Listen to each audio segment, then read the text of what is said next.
마가복음 1장 16절에서부터 있는 말씀 봅니다. 마가복음 1장 16절과 17절에 있는 말씀, 마가복음 1장 16절과 17절 말씀을 같이 보도록 그렇게 하겠습니다. 16절, 17절 같이 봅니다. 갈릴리 해변으로 지나가시다가 시몬과 그 형제 안드레가 바다에 그물 던지는 것을 보시니 그들은 어부라. 예수께서 이르시되 나를 따라오라. 내가 너희로 사람을 낚는 어부가 되게 하리라 하시니. 아멘. 오늘 이 본문 말씀을 가지고 친밀한 관계를 향한 갈망이라는 주제로 말씀을 함께 나누도록 하겠습니다.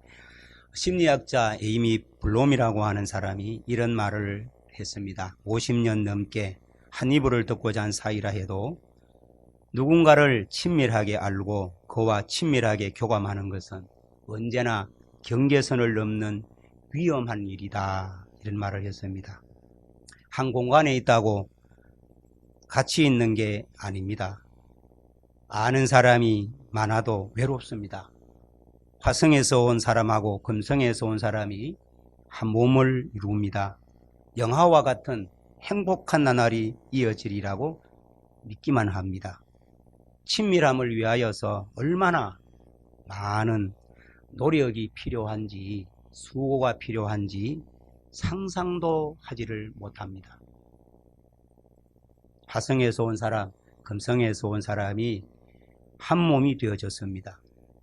영화와 같은 행복한 나날이 이루어지리라, 이어지리라, 이렇게 믿습니다.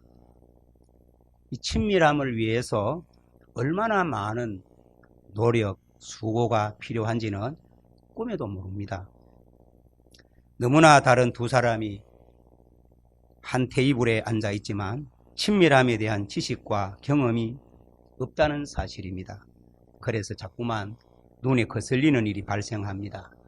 게다가 그런 일이 빈번하게 발생을 합니다. 문제는 그 상황을 다룰 줄 모른다는 것입니다. 뭔가가 마음에 들지 않을 때마다 대놓고 말하지 않고 속으로 삐집니다. 이 삐지기는 친밀해지는 데 아주 치명적인 요소가 됩니다. 삐지기 모드에 돌입하면 즐거워해야 할 시간, 행복해야 할 시간이 내내 썰렁하고 찬바람 냉기가 돕니다. 그런데 이와 같은 심각한 친밀함 장애인들이 의외로 많다는 사실입니다. 여러분, 친밀함이 무엇입니까? 친밀함은 단순한 감정이 아닙니다. 또 친밀함이라는 것은 복받은 소수만 누릴 수 있는 신비로운 경험도 아닙니다. 특정한 기질이나 기혼자에게만 국한된 경험이 아닙니다. 성격 검사에서 감정적이라고 나온 사람만 친밀함을 경험할 수 있는 것도 아닙니다. 그리고 마음만 먹으면 곧바로 여러분, 친밀함이 생기는 거 절대 아닙니다. 달라스 울라드라는 사람이 친밀함은 경험의 공유다, 나눔이다고 그랬습니다. 친밀함은 경험의 나눔으로 이렇게 역설을 달라스 울라드라는 사람은 했습니다. 생각을 해봅시다. 우리 삶은 수많은 경험들로 이루어졌습니다. 우리 삶의 질은 어떤 경험을 얼만큼 했는지에 따라서 결정이 되어집니다. 경험은 인생관과 세계관을 형성하는 데 결정적인 역할을 합니다. 우리가 지금의 모습이 되기까지의 과정을 찬찬히 돌아보면 경험의 역할이 얼마나 컸는지를 똑똑히 볼 수가 있습니다. 여러분들이 즐기는 순간들을, 우리 모두가 즐기는 순간들을 사진에 담는 것은 즐거운 시간들을 오래오래 간직하고 싶기 때문입니다. 우리는 좋은 경험을 즐길 뿐만 아니라 그 경험을 나누려고 하는 깊은 욕구를 가지고 있습니다. 좋은 경험이든 나쁜 경험이든 일상적인 경험이든 그것을 나누는 것은 그 삶을 나누는 것입니다. 그렇게 할 때 두 사람 사이에 연결이 강해지는데 이 연결은 친밀함에 있어서 필수 요소가 되어지는 것입니다. 경험을 여러분 공유하면서 서로 연결될 때마다 친밀함이 점점 이렇게 쌓여가는 것입니다. 여러분, 친밀함은 거창하고 화려한 말이나 행동으로 형성되는 것이 아닙니다. 대단한 이벤트나 극적인 고백이나 감성적인 어떤 미사여구가 꼭 필요하지도 않습니다. 친밀함은 일상 속 수많은 작은 상호작용이 모여서 이루어지는 것입니다.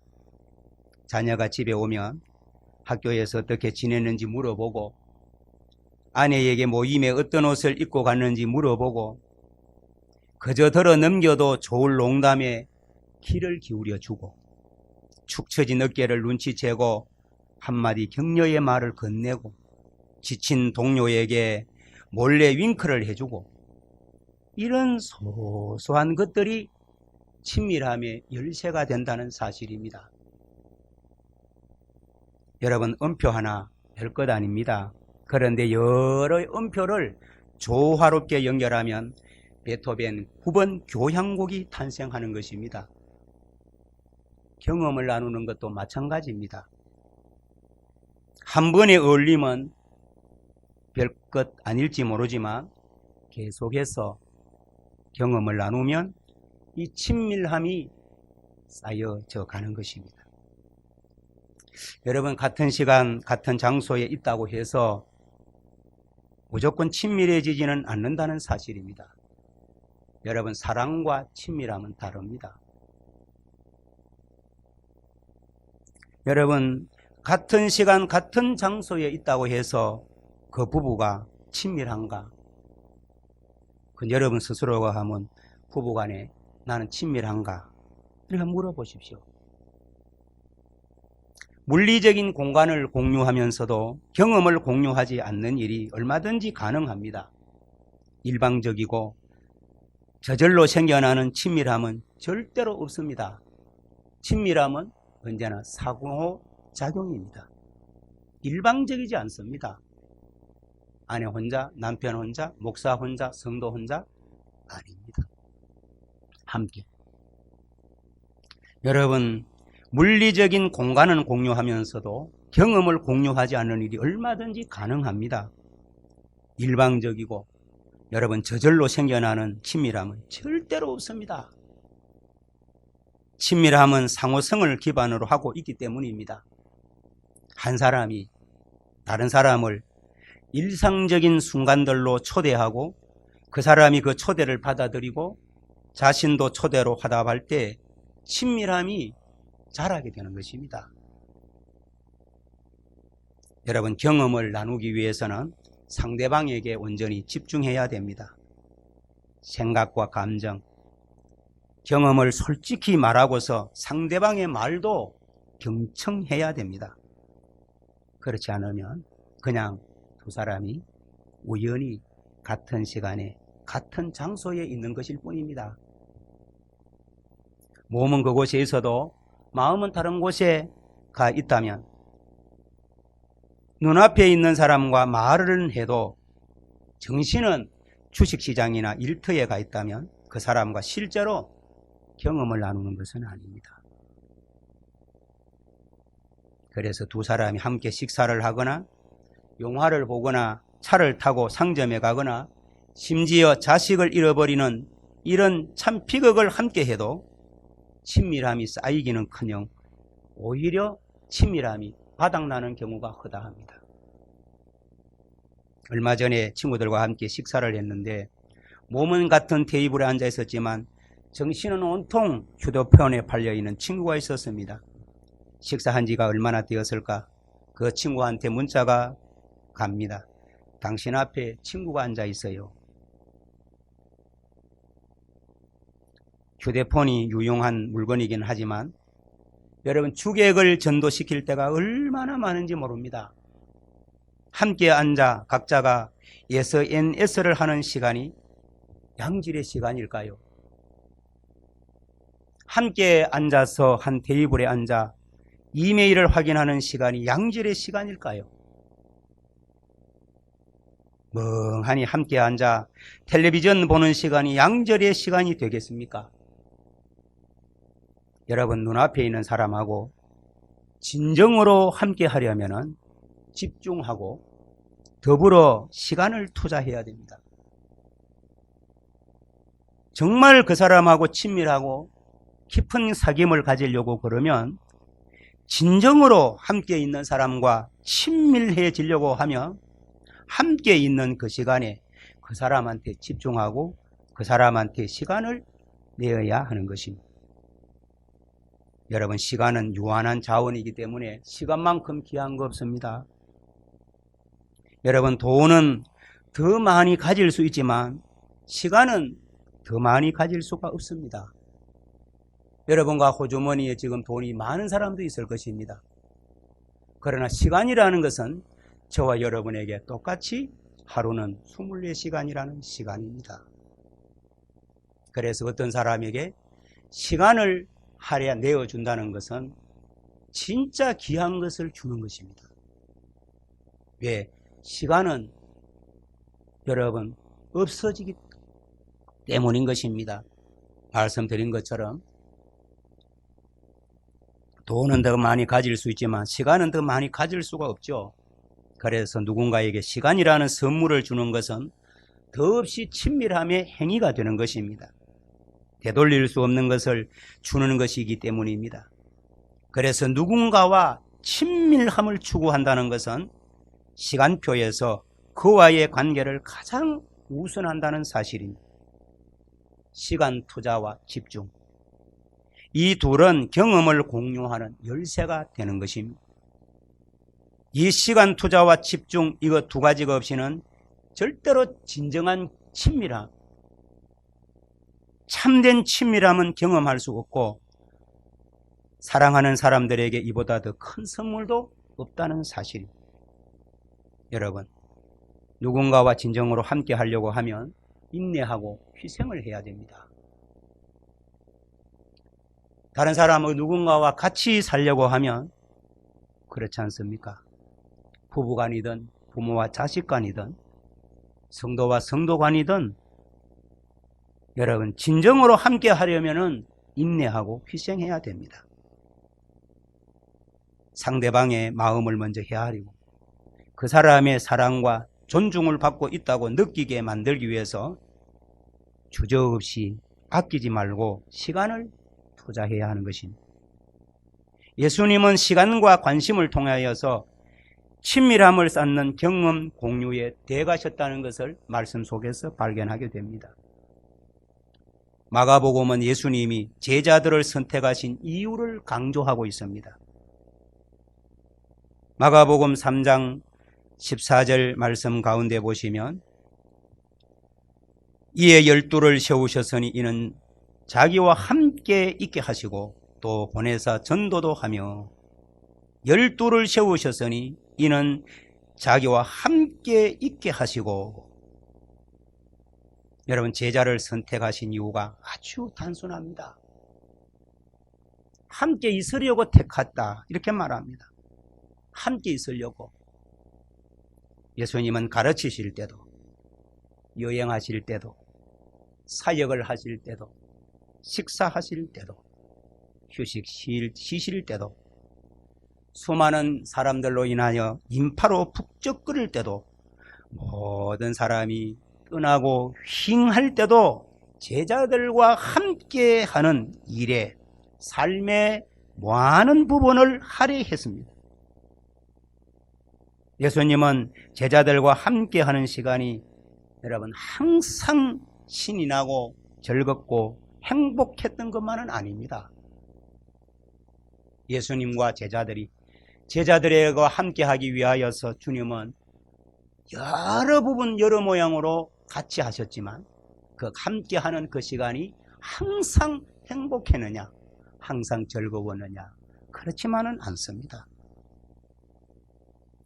제자들과 함께하는 시간이 항상 행복했던 거 아니었습니다. 사실 엄밀히 따지고 보면 제자들은 예수님의 마음을 잘 참 상하게 하는데 일수의 선수들이었습니다. 제자들은 예수님의 일을 훨씬 꼬이게 만들고 복잡하게 만들고 힘들게 만들고 훨씬 더 어렵게 만들었습니다.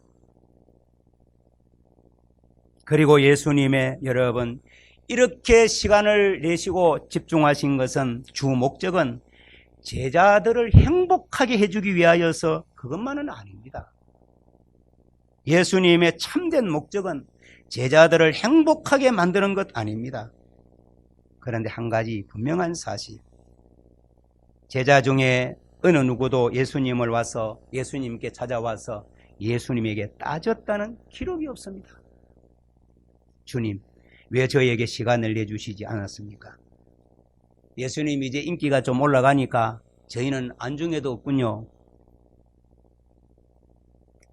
그런 제자가 한 사람도 없었습니다. 많은 대중이 하루 종일 예수님을 붙잡고 놓아주지 않았지만 제자들은 조금 더 걱정하지 않았습니다. 왜냐하면 제자들은 주님을 신뢰했기 때문입니다. 제자들은 예수님의 시간표에 언제나 자신들을 위한 시간이 있다는 것을 너무나 잘 알았기 때문에 인기가 올라가니까 이제 외면하시는군요. 유명해지니까 안중에도 없으시군요. 왜 저한테 이래 저래 안 해주십니까? 이런 사람이 한 제자도 없었단 말이에요. 왜? 제자들은 스승을 신뢰했기 때문에. 제자들은 예수님의 시간표에 언제나 자기들과 함께하기 위한 시간이 있다는 것을 잘 알았어요. 예수님은 인생의 경험들을 나누는 3년의 시간 속으로 제자들을 초대하셨습니다. 얼마 전에 예수님이 제자들과 공유하셨던 이 경험들을 세어보았는데 예상보다도 훨씬 많아서 성경을 연구하다가 깜짝 놀랐습니다.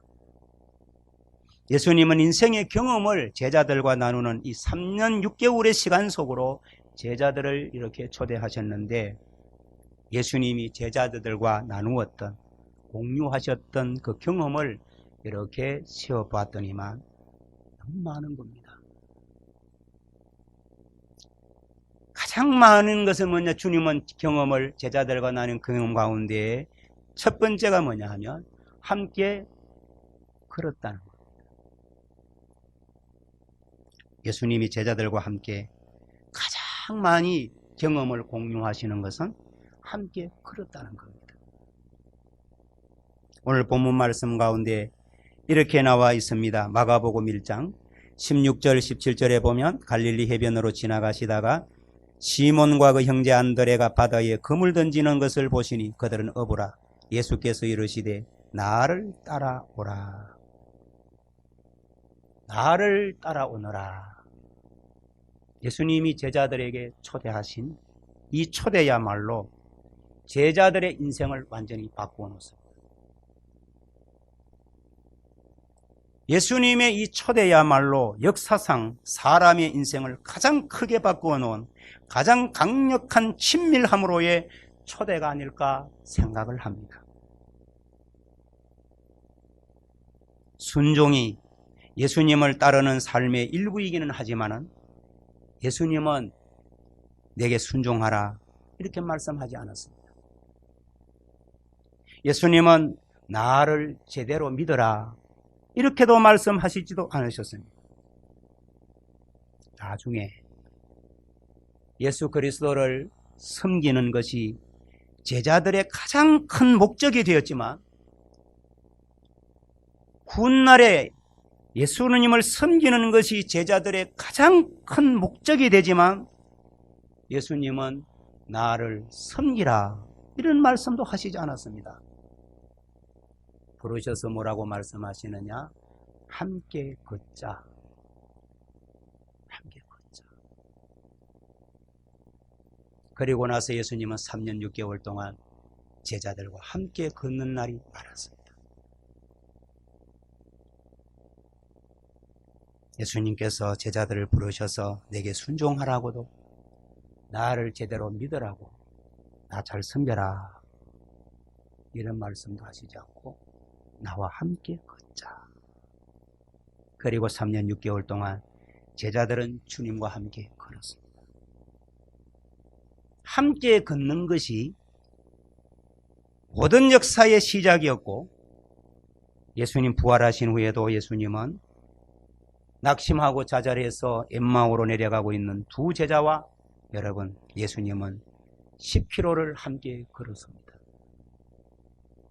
함께 10km의 여정을 함께 하셨습니다. 같이 걷는 거 쉽고 간단합니다. 돈 한 푼 들지 않고 특별한 기술도 필요하지 않습니다.